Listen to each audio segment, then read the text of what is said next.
We will be doing our project on Roman architecture. Our group is composed of Daniel Maciel, Fabian Padillo, Esteban Espedo, and Brenda Herrera. Rome was not always an empire. At first it was a monarchy, then a republic, and finally an empire. It was while Rome was an empire that the Pax Romana occurred and architecture flourished. In 753 BC, the city of Rome began. Romulus and Remus were twin brothers that both wanted to be the only king of Rome. Romulus killed his brother and became the first king of Rome. The city of Rome was founded on the Italian peninsula and dominated most of the Western Europe. It was built on 7 hills along the Tiber River. It was protected from sea invasions. In 509 BC, Rome became a republic. It was composed of 2 consuls, the Senate and the Assembly. The Senate held 300 members. The Roman family was the most important unit in Rome during the Republic. In 30 BC, Rome became an empire, with Augustus being the first emperor. During the Roman Empire, women's rights improved. There were free life theater, free spectacles, and the establishment of public health programs. The Pax Romana was a period of time that spanned roughly 200 years, from 30 BC to about 180 AD. There were 16 emperors during this time span. After the Pax Romana had ended, the Roman Empire started declining due to political and economic reasons and problems with foreigners. In the next 50 years, Rome had 26 leaders. In 284 AD, the Emperor Diocletian split Rome into 2 empires, with the Western Empire containing the city of Rome and parts of northern Africa, while the West held Turkey and parts of Asia. Wars by barbarian tribes and other civilizations followed Rome, causing the country to weaken. Attacks from the Visigoths and the Huns weakened the country and left some borders unguarded, allowing for more tribes to come in. In 476 AD, the Roman Empire finally fell. Rome had lasted for 12 centuries, in which it prospered and became one of the most powerful civilizations of their time. The architecture has influenced the Western world and civilizations that came after it. The Romans conquered the Greeks in 146 BC. The Romans enjoyed Greek plays and philosophies a lot, so much that Greeks went to Rome to teach and entertain. This led to cultural diffusion between the two. The Romans took some of the ideas of Greek architecture and improved on it with various inventions. Mathematics was of great importance in both of their architecture. Architects used mathematics in building and designing buildings. Most of the buildings look very similar to the Greeks' buildings. An example is the Parthenon in Athens. It is replicated as the front of the Roman Pantheon. Rome even used the same materials for buildings, such as marble and concrete. The Romans and Greeks both had mosaics. They both created temples to worship their gods, such as the Parthenon and the Pantheon. Most Roman temples were copied of Greek temples. The Romans also adopted the column like most architectural advancements from the Greek. The Romans created buildings that developed great military victories like the Greeks. The auditorium, the arena in which people gathered, was sometimes constructed on a small hill or slope in which stacked seating could be easily made in the tradition of the Greek theaters. Though the origin of their ideas came from Greek architecture, the Romans were able to organize and improve those ideas. Like those in Greek's Golden Age, architecture flourished during the Pax Romana. Although the Romans' architecture was based on Greek architecture, the Romans were able to innovate it and make it into their own style of architecture that influenced future civilizations that came after it.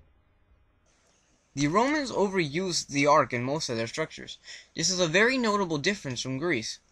Their arc was originally just used for decoration, but moved to utility. First the aqueduct, and then even the Colosseums were built using these. The things that advanced most for Roman architecture was how they used the arc.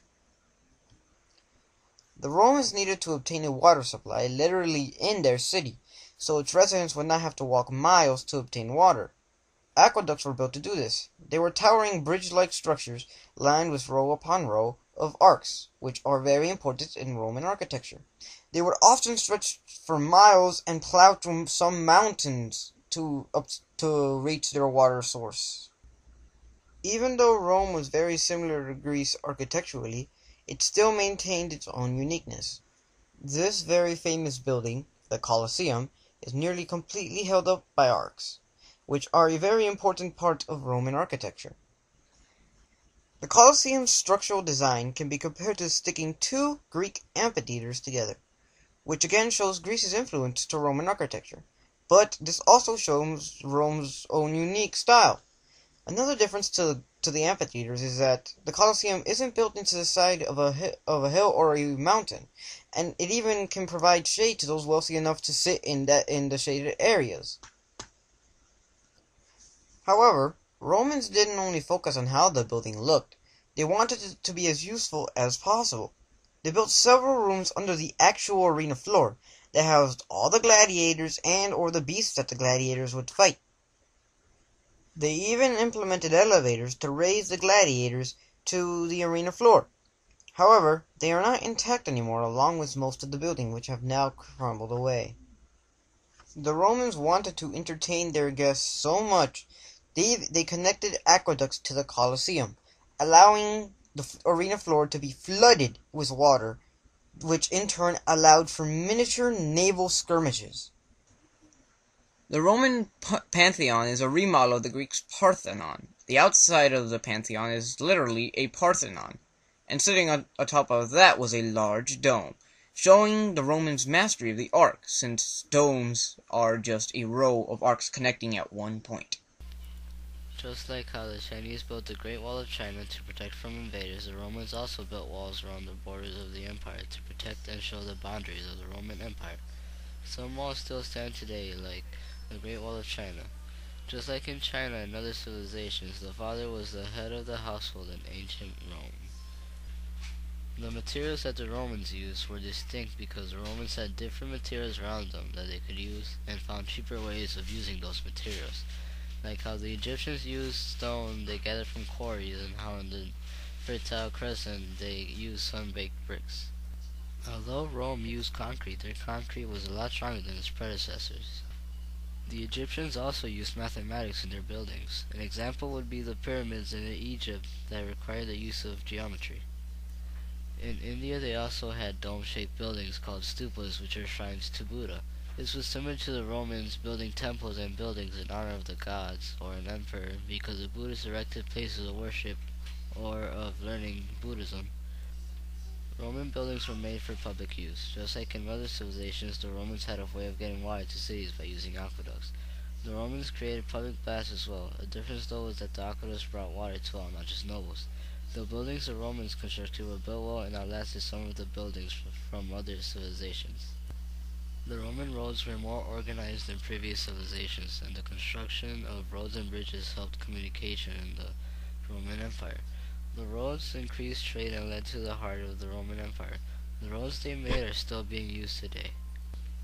The concrete the Romans used was stronger than the previously used concrete.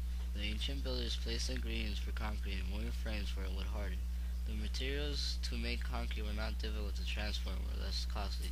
The framework was removable and could be used more than once, allowing the workers to work quickly and more efficiently.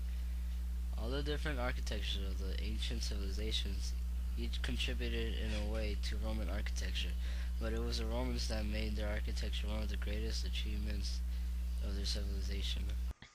Roman architecture had one big impact on culture: its use of the arc. The arc had been invented long before Rome was even founded, yet Rome was the first to use it as they did.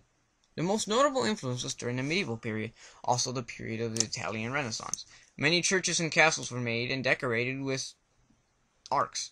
Today, arcs aren't used as much as they did, because we are more about vertical building, which arcs aren't very good at doing. But the Roman-influenced buildings are still used today. This just shows how skilled the Romans were at building. Another big impact was the Colosseum, which is now the base of modern-day stadiums. They were both a circular shape, provided some shade, and housed sporting events to watch. Unfortunately, the achievements that Rome had in architecture aren't as recognized as they once were. Nevertheless, the sheer ability to withstand the test of time shows that Romans took their unique architecture very seriously, and if they had lasted longer, would have contributed many more astounding feats of architecture to our modern-day world.